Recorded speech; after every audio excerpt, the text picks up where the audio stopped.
Assalamualaikum warahmatullahi wabarakatuh.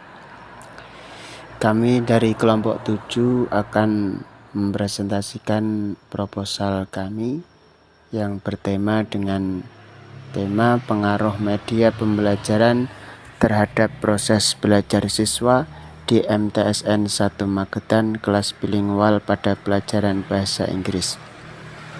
Sebelum kami lanjutkan, kami dari kelompok 7 ada 3 peserta.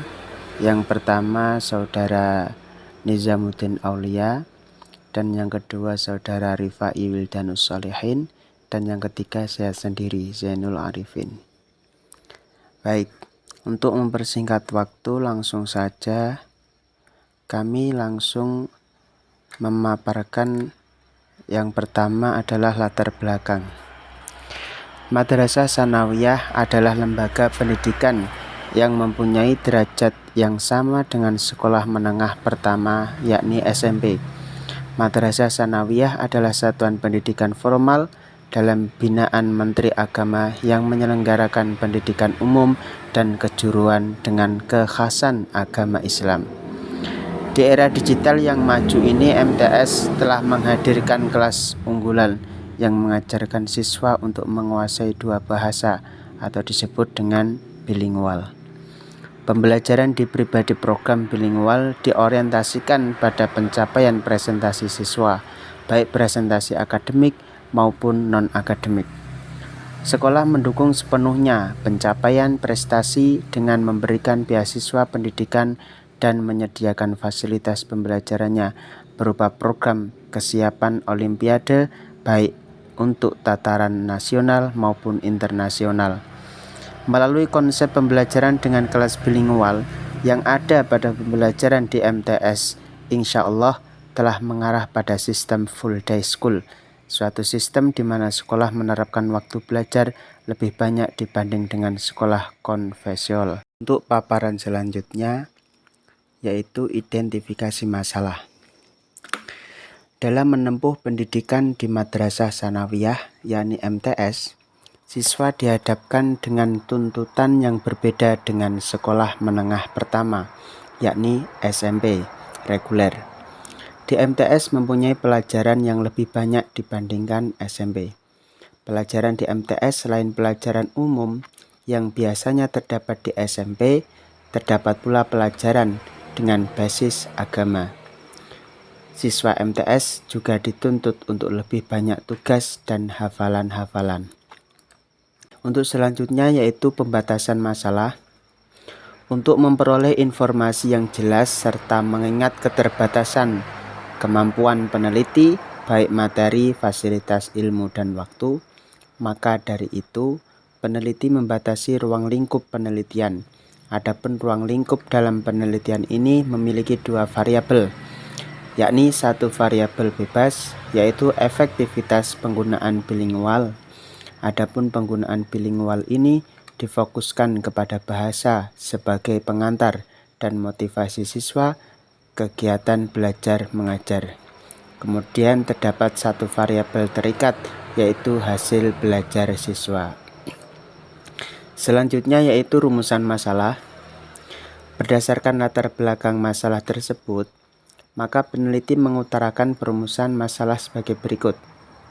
1. Bagaimana menyiapkan kurikulum pembelajaran pada kelas bilingual di MTSN 1 Magetan.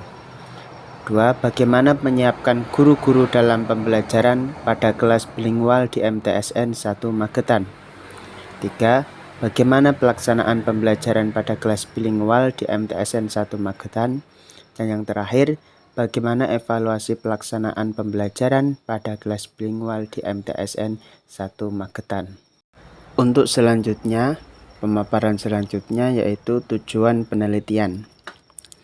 Sesuai dengan rumusan masalah yang akan dibahas, maka tujuan penelitian ini adalah untuk mendeskripsikan tentang proses belajar pada kelas bilingual di MTSN 1 Magetan yang dapat dirumuskan dalam tujuan penelitian untuk mengetahui hal-hal sebagai berikut. 1. Mendeskripsikan tentang penyiapan kurikulum pembelajaran pada kelas bilingual di MTSN 1 Magetan. 2. Mendeskripsikan tentang penyiapan guru-guru dalam pembelajaran pada kelas bilingual di MTSN 1 Magetan. Yang ketiga, mendeskripsikan tentang pelaksanaan pembelajaran pada kelas bilingual di MTSN 1 Magetan. Yang terakhir, mendeskripsikan tentang evaluasi pelaksanaan pembelajaran pada kelas bilingual di MTSN 1 Magetan. Untuk selanjutnya yaitu manfaat penelitian. Berdasarkan tujuan penelitian yang disusun, maka manfaat penelitian yang diharapkan oleh peneliti adalah sebagai berikut. Manfaat teori tes. Hasil-hasil temuan penelitian ini diharapkan agar dapat menambah pengetahuan tentang teori pembelajaran kelas bilingual pada pembelajaran di madrasah sanawiyah. Untuk manfaat praktis bagi kepala sekolah, dari hasil penelitian ini diharapkan kepala sekolah dapat melakukan pembinaan dan pelatihan guru dalam usaha meningkatkan kualitas pendidikan melalui pengadaan pembelajaran kelas bilingual. Untuk guru kelas, dari hasil penelitian ini diharapkan guru dapat meningkatkan keterampilan dalam manajemen pembelajaran di kelas bilingual. Dan bagi peneliti yang akan datang, dari hasil penelitian ini diharapkan peneliti dapat mengembangkan dan membangun teori-teori baru terkait manajemen pembelajaran kelas bilingual. Baik, selanjutnya akan masuk di kajian pustaka. Jadi kajian pustaka itu dibagi menjadi dua. Yang pertama adalah media pembelajaran. Media pembelajaran adalah sarana pendukung yang dimanfaatkan oleh pengajar sebagai fasilitas yang dapat membantu proses dalam mengajar. Penggunaan media pembelajaran dapat membantu meningkatkan pemahaman dan daya serap siswa terhadap materi pelajaran yang dipelajari. Proses belajar mengajar akan terkesan bagi warga belajar jika guru memakai media pembelajaran yang tepat, kreatif, dan memikat. Penelitian pengembangan ini adalah mengembangkan media pembelajaran kelas bilingual dengan materi yang berisi pembelajaran bahasa Inggris sederhana. Selanjutnya adalah modal bahasa Inggris. Dalam pembelajaran bahasa Inggris apapun, hal yang perlu diperhatikan terlebih dahulu adalah dasar-dasarnya. Karena suatu pembelajaran akan mampu dikuasai apabila mempelajari konsep awal dari pembelajaran. Selanjutnya masuk di kajian penelitian yang relevan. Pada pembahasan ini mencakup tentang paparan yang sistematis tentang hasil penelitian yang sudah dilakukan lebih dahulu mengenai permasalahan-permasalahan yang mau diteliti. Penelitian relevan mencakup mengenai paparan hasil kajian atau penelitian yang telah dilakukan sebelumnya mengenai permasalahan yang akan diteliti. Menjelaskan bahwa kajian yang mulai berlangsung belum pernah dikerjakan sebelumnya atau berbeda dengan penelitian sebelumnya. Selanjutnya adalah kerangka berpikir. Kemampuan berbahasa Inggris ini dianggap penting karena di zaman ini segala sesuatu menggunakan bahasa Inggris. Penelitian ini merancang metode pembelajaran kelas bilingual yang berisi materi bahasa Inggris dalam menangani kendala para siswa, terutama dalam berbahasa Inggris. Dan yang terakhir ada di hipotesis. Hipotesis merupakan pernyataan alternatif tentang hubungan antara dua variabel atau lebih sebagai jawaban sementara terhadap tujuan penelitian yang diturunkan dari kerangka pemikiran yang telah dibuat. Masuk di bab 3.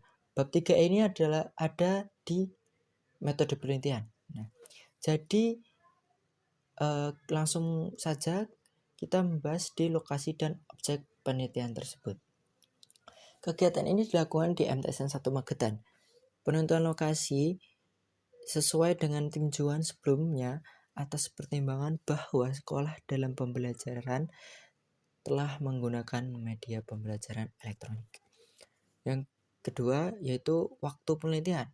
Kegiatan penelitian ini rencananya akan dilakukan kurang lebih 2 bulan lamanya yang dimulai dari tanggal 24 Juli sampai dengan 24 Agustus 2023. Selanjutnya di populasi. Populasi dalam penelitian ini adalah peserta didik kelas 9 bilingual MT1 Magetan yang berjumlah 35 peserta didik. Selanjutnya adalah sampel. Sampel adalah sebagian atau wakil dari populasi yang akan diteliti. Sampel merupakan bagian dari jumlah karakteristik yang dimiliki populasi. Bila populasi besar dan peneliti tidak mungkin mempelajari semua yang ada di populasi, maka peneliti dapat menggunakan sampel yang diambil dari populasi. Selanjutnya ada di teknik pengumpulan data. Di sini menggunakan 3 teknik pengumpulan data. Yang pertama ada observasi. Observasi adalah suatu teknik pengumpulan data dengan jalan mengadakan pengamatan terhadap kegiatan yang sedang berlangsung. Yang kedua adalah kuesioner. Kuesioner adalah angket penelitian yang akan dibagikan kepada responden di kelas 9 bilingual MTSN Magetan ini sebanyak kuesioner tersebut. Dan yang terakhir ada di dokumentasi, mengumpulkan data-data berupa dokumen-dokumen yang terdapat di kelas 9 bilingual MTSN 1 Magetan yang menjadi instrumen dari teknik dokumentasi ini adalah dokumen-dokumen yang ditanya dianggap valid. Dan yang terakhir ada di instrumen penelitian. Prinsip penelitian adalah melakukan pengukuran, maka dengan itu harus ada alat ukur yang baik.